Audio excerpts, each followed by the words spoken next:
foremost again. Finally, a passing grade for Miller in Florida Triple Crown. And a flying shoe finishes off the regulars. This and more next on Speedweek.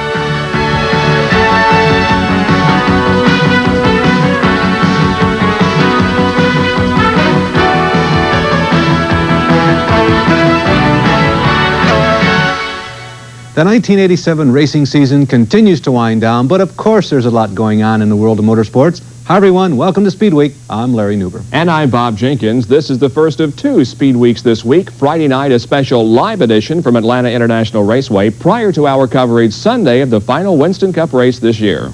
Bob, but to begin with, Formula One. And the last hours of the Grand Prix season may portend more changes than seen in several years. Now more questions than answers to chew on this winter, but next year could be the most competitive of the 80s. Only 5 in 16 races won, but one Voyager scored the last 2, including this street course, and his Chariot as much the story as he. Additionally, his teammate second, and a 1-2 finish for this mark hasn't happened for a while. Qualifying on top, disappearing into the sunset. Hey, that's a Ferrari, driven by the only F1 driver to change his helmet design in the last 3 years, Gerhard Berger. Up top, Sunday's race down under was excellent, if you don't count first place. Alain Prost possessed second until a double dose of lap traffic and curbing thwarted him. Ayrton Senna, his Lotus Swan Song, tried it, and the self-indulgent world champion, Nelson Piquet. But Michele Alboreto, winless since August 1985, will get it. Michele will win in 1988. Terry Boutsen, still in that frustrating search for the first F1 win, overcame mechanical problems to finish third. Jonathan Palmer finished off the most successful, normally aspirated season, finishing fourth. The good doctor and Tyrrell teammate Philippe Streff dominated their class, the Colin Chapman Constructors Trophy, Ken Tyrrell's cars. Palmer winning the Jimmy Clark Drivers Trophy.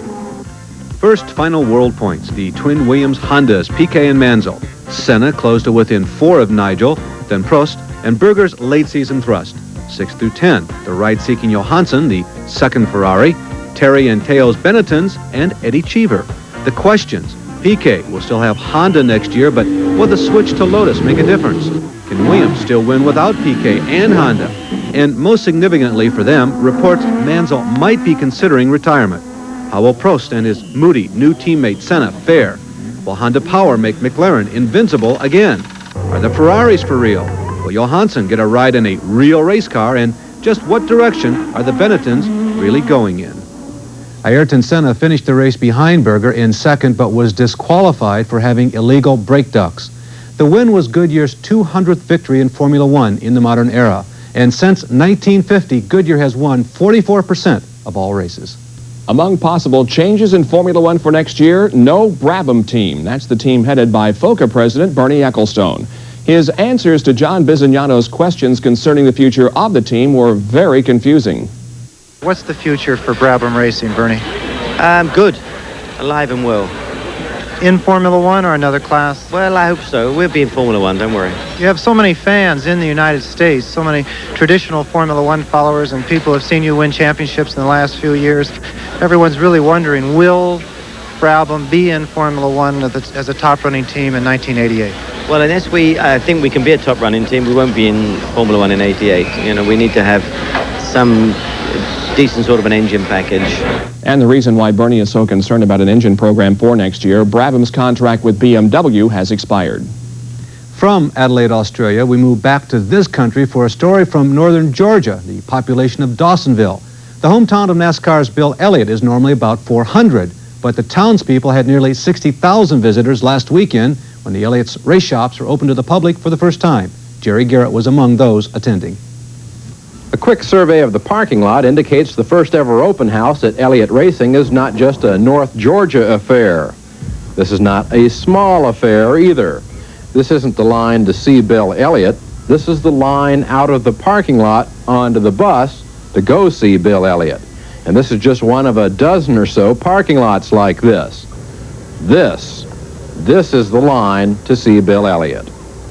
Maybe we can just scoot in here for a word or two with Bill. I ain't got time to talk right now. I got too many people going on.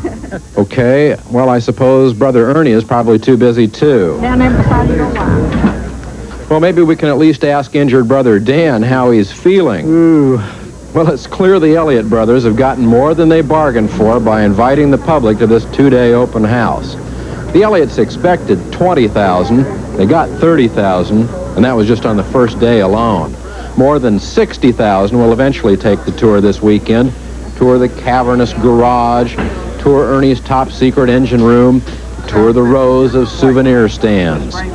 Proceeds from a small admission fee are going to a charitable fund set up to help injured racers. And ironically, that group now includes 3 Elliott crew members still hospitalized after a pit road accident at Riverside. Dan, who fortunately is left-handed anyway, will miss the season finale at Atlanta. His shoulder is still mending from that accident, too. As for Ernie and little brother Bill, they're fine, of course, except for a bad case of writer's cramp. Reporting for Speedweek from Dawsonville, Georgia, this is Jerry Garrett. Also unveiled at the Elliott Open House, Bill's new 88 T-Bird. It looks very much like the 87 model, except for subtle cosmetics. The major obvious change, new colors and a new sponsor, Motorcraft. One topic of discussion at the open house, Ford's V6 program. From concept to reality in 2 years, the V6 may be mandatory in Winston Cup in 1989. The testing and development has been initiated. We're looking forward to a number of Grand National teams running our V6 engine in 1988, hopefully at the start of the year at Daytona. Drivers like Steve Grissom from All Pro will be campaigning a V6 Ford Thunderbird. Davey Allison, Brett Bodine, Mark Martin, Kyle Petty, possibly Bill Elliott will be campaigning V6 Thunderbirds in Grand National races that accompany their Winston Cup schedule. That engine is a derivative of the 3.8-liter engine used in the streetcar T-Bird and Taurus, and the aluminum heads are made by Cosworth. Bob, an update on the Elliott crew members injured. Charles Hill is the only one still in the hospital. He's scheduled for more surgery in the near future. And Butch Stevens and Steve Caldwell are at home recuperating. And again, a reminder, we're televising live the final Winston Cup race of 1987 at 12:30 Eastern Time Sunday afternoon from Atlanta International Raceway, where Dale Earnhardt could win enough to put him over the $2 million mark for this season. And by the way, Dale has been selected as Driver of the Year. Voting was 9-1, with the only dissenting vote going to Bob Glidden. Buddy Baker's crew chief, Doug Richard, has been dismissed. He'll help change tires for the Rainier team this weekend. And Sunoco will sponsor the Mike Curb Winston Cup car next year that will be driven by Ed Pym. He'll go after the Rookie of the Year honors. Besides battles for several points positions, 2 drivers and teams will be going for a spot in NASCAR's Winner's Circle program. Only Bobby Allison and Richard Petty can join the club if they win the race. If that happens, Kyle Petty and the Wood brothers would lose their spot in the program, which is worth up to $256,000 in appearance money next season. In Grand National news, Larry Pollard has been named as driver of the Thomas Brothers Country Ham car for next year. Speedweek is brought to you by B.F. Goodrich TA Radios. We make your car perform. By Quaker State Motor Oil. New Quaker State with QSX keeps your engine cleaner to last longer. And by Busch Beer. The beer with a taste as smooth as its name. Next, the legacy of a motor racing family continues. While this season for sprint cars is still not over.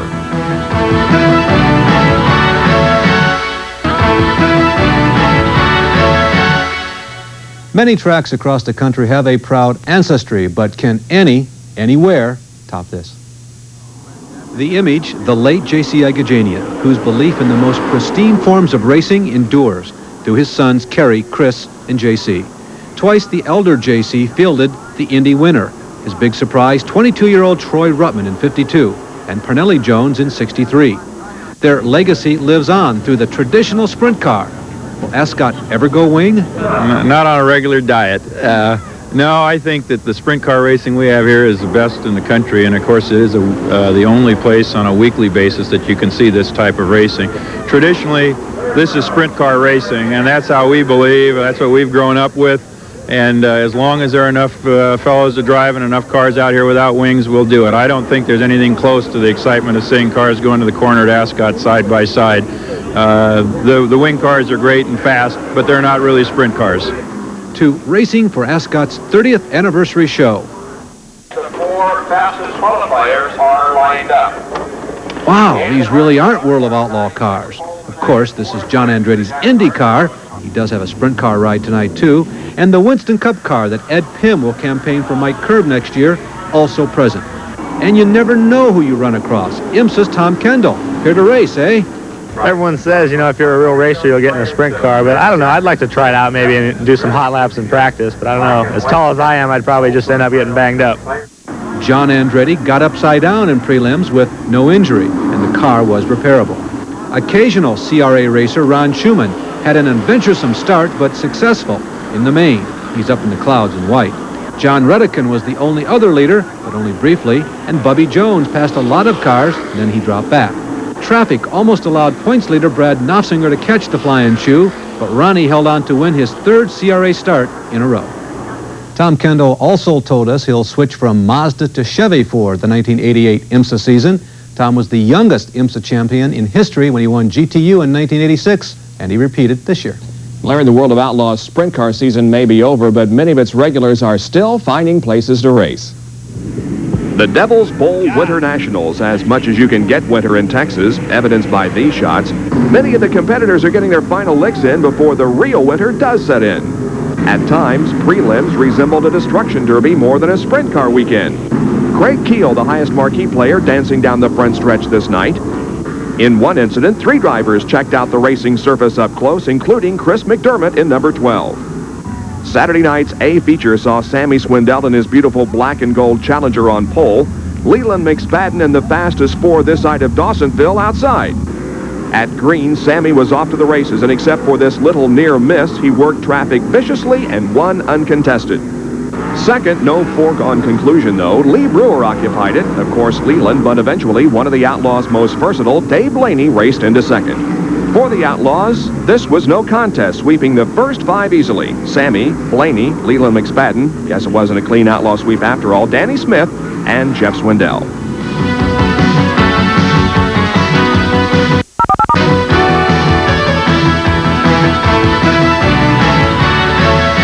Arrangements made through Eastern Airlines. Whether you're traveling to Florida for business or pleasure, chances are Eastern's going your way. At Eastern, we've got your summer. Many young open-wheel drivers consider their goal the Indianapolis 500, but when rear-engine cars came along and as much emphasis was placed on road courses as ovals, the exact road to Indy became less obvious. Langhorne, Springfield, Indianapolis, Syracuse, Sacramento, the 1-mile dirt tracks. This is the way IndyCar racing was until the early 1970s. To get there, you started in midgets, moved up to sprints, and then championship cars. Some of the drivers that began their careers in that way are still around, and the popularity and success of A.J. Foyt, Mario Andretti, and Johnny Rutherford may stem in part from their days on the dirt and their natural ability of driving a race car. But the road to Indy has changed. I think the sprint car racer these days is pretty much phased out. Between 1982 and 83, the number of IndyCar races on road courses jumped from 25% to nearly 50%. That has led to a new breed of IndyCar driver, those like Roberto Guerrero and Emerson Fittipaldi, whose experience is strictly on road courses. All of this seemed to create a division among fans and drivers. What I see for the Indy, just a bunch of little rich kids that don't really race for a living. They just come into the thing and they buy a ride and they go fairly fast. I don't think it's all money. I think there's a lot of people with money out there, but then again, you've got to be semi-decent driver to also go up the ranks, you know. Those with hopes of making it to Indy may consider this is the road to take. Experience on both the short tracks in either midgets or sprints, and driving schools to learn how to handle a rear-engine car. 2 thoughts on it. One thought is the closeness and the quick reactions you have to have running these cars in a tight group teaches you how to race and how to run traffic. But these cars, the difference is in these cars you're at the back of the car and you're the first one to know when the back end's going to get loose. In the speedway cars, you're at the front of the car, so you're the last one to know when the back end's going to get loose. So it takes a much finer feel. The super modifieds, they have good power, but just doesn't get you the road racing experience that you need. Doing the midgets first is, it's a good way to start and all, but I think, once you get done with that, you got to move up into the formula cars and run the same circuits that the Indy cars are running. Sprint car midget racing helps a lot when you're racing the Indy cars, like during the Indy 500, the race itself. But the practice and the qualification is just it just means laps. You have to do a lot of practicing and getting a lot of laps to be able to know how the car feels to go well over 200, 215 miles an hour, actually. But no matter what type of racing you come from, getting lots of experience is the bottom line. When I was coming up, there was sometimes that we ran 7 nights a week. We traveled the country and including Canada, and we ran sometimes 7 nights a week. And I got a lot of running, hours and hours of races and races of running before I ever come to Champ Cars. Gordy went on to say that he believes today's young drivers sometimes fail to get enough experience simply because they only race once or twice a month. And Bob, one young driver and very impressive IndyCar potential racer who got experience in both sprints and midgets in a driver's school is John Andretti, who scored points in all 5 IndyCar races that he competed in this year. He has signed on again with Mike Curb for 88. Of course, you saw him earlier in this show in a sprint car in California. Next week, part 2 of our Road to Indy, special feature on Billy Vukovich III. And Scott Atchison, whom we heard from in that story, has signed a multi-year deal with the Machinists Union and may drive a few IndyCar races next season. Porsche has purchased the 1987 Lola that Derek Daly raced this year.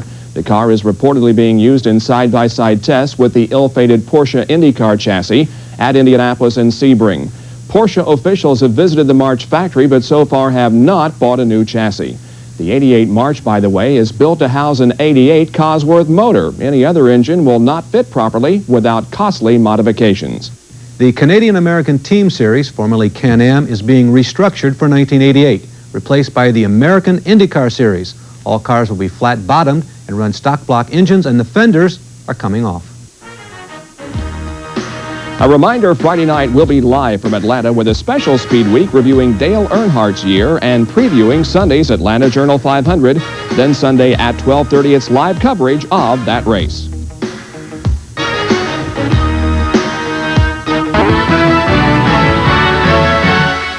The Florida Triple Crown, part of the NASCAR All-American Challenge Series, was run last Friday night at DeSoto Speedway in Bradenton, Saturday night at Sunshine Speedway in St. Petersburg, and Sunday afternoon back to DeSoto. Friday night, Dave Mater III won his 3rd straight All-American Challenge Series championship, although Butch Miller won the race. Luck's been on our side. The first half of the year was real bad for us. We fell out of 5 races. We hadn't fell out of any in the last half, and have won 2 races and finished like 10 seconds. So we've had just a tremendous second half. Second half was our part of the year, thank goodness. With Saturday night's victory by Dick Trickle, going into this race on Sunday, the Triple Crown points battle between Dick and Butch is close. I believe I got 1 point lead on Butch Miller going into this race, so whichever one of us wins it would no doubt go home with the overall championship. We're good for each other, you know. Dick needs me and I need Dick. You know, we're good racers. Unfortunately, the turkey beats me every now and then, or most of the time, you know, and it makes for a tough situation. You know, like I say right here, he's leading us by 1 point. We have to beat him today to win the Triple Crown. The two raced for a good portion of the 200-lapper, but Trickle's engine let go on lap 162, and he was denied his 4th straight Triple Crown. Butch won the race and the Triple Crown. Another drag racer, Billy Meyer, who last month purchased the International Hot Rod Association, has decided on what course of action to take following NHRA's rejection of a proposal by Meyer to merge the 2 groups and form a for-profit organization. And now we have an opportunity to get more details from Billy via the telephone. Bob? Thanks, Larry. Billy, what specific action will you now take regarding the IHRA next season? At the present, you know, we met with NHRA, and as you're aware, they turned down every proposal that we had, and which we thought the sport needed for future growth. And so at this time, we are going to take IHRA, obviously by ourselves, into the future and try to use our plan and the direction that we think the sport ought to go to grow to be as big as it possibly can be. What changes will you make to upgrade and improve the IHRA? First off, what we got to do is show everybody a plan, what that works for the entire sport, and then we can start implementing our ideas to help the sport grow. And as you are well aware, a lot of my ideas are simply based on getting more money to the racetracks to upgrade their facilities, and to the racers, more money into the racers' hands since they are the ones that pretty much bring all the spectators. All right, thank you, Billy, for the information. Larry, in another conversation, Billy told me that the IHRA will allow unlimited Pro Stock engines next season, but cars with 500-inch motors will be given a weight break. The lockup clutch used in drag racing is the subject of this week's Bernstein File, brought to you, of course, by Quaker State. For the last couple of years in drag racing, technology has played a great part, from computers to aerodynamics. One area that we had to work on that was really important was what is known as the lockup clutch today. It was devised by Dale Armstrong and L&T Clutches, Armstrong being the crew chief of the Budweiser King. We found last year by looking at the graph on the tape, it showed us our car was not locking the clutch up down the quarter mile. It was that simple. When it doesn't lock it up all the way, you don't go very fast. So he thought right then we had to do something to make it lock up. Thus came this clutch I'm fixing to show you how it operates. You start with a regular 4-disc clutch. Nothing new there. This is the old style hat or pressure plate that has 6 fingers on it, as you see. But the new one has 9 fingers. 3 extra fingers, and that's the lock-up part of the clutch. Now, it works very simply. The driver, as he's going down the quarter mile, when he activates a button which puts air pressure to the clutch, takes the throwout bearing up against these 3 new fingers, forcing 30% more pressure to those fingers, which lock the clutch up.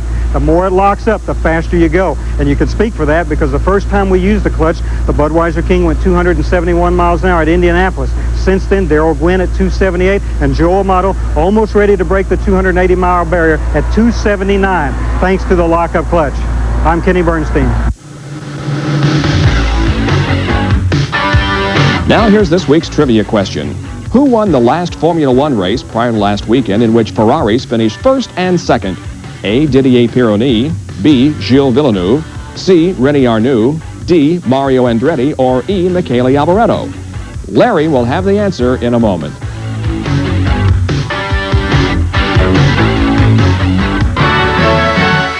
Here's the answer to this week's trivia question. Although Gilles Villeneuve was the driver the last time Ferrari won 2 races in a row, E. Michele Alboreto won the most recent race in which Ferrari was first and second. Stefan Johansson was runner-up at the Canadian Grand Prix in June of 1985. Friday night at 7:30 Eastern Time is Special Speed Week, live from Atlanta International Raceway. We'll be reviewing Dale Earnhardt's season and talking with team owner Richard Childress about their success and what role luck has played. I've heard this a long time ago, and I've lived by it and I worked by it and everything. It's when opportunity meets preparation, and that means if you're prepared when the opportunity's there, you're going to make your luck. And it's just the opposite. If the opportunity is there and you're not prepared, you know, that's when luck happens. You look at a lot of things that happen to a lot of people. You know, we've won races and people say, well, you were lucky. Sure, but we were in second place and we had to be prepared to be in second place. We couldn't have won it in 5th place. More of that conversation with Richard Childress Friday night, 7:30 from Atlanta. I'm Bob Jenkins. I'm Larry Newber. Also live coverage of the Atlanta Journal 500 Winston Cup finale Sunday at 12:30 Eastern Time. And we'll see you next week on Speed Week.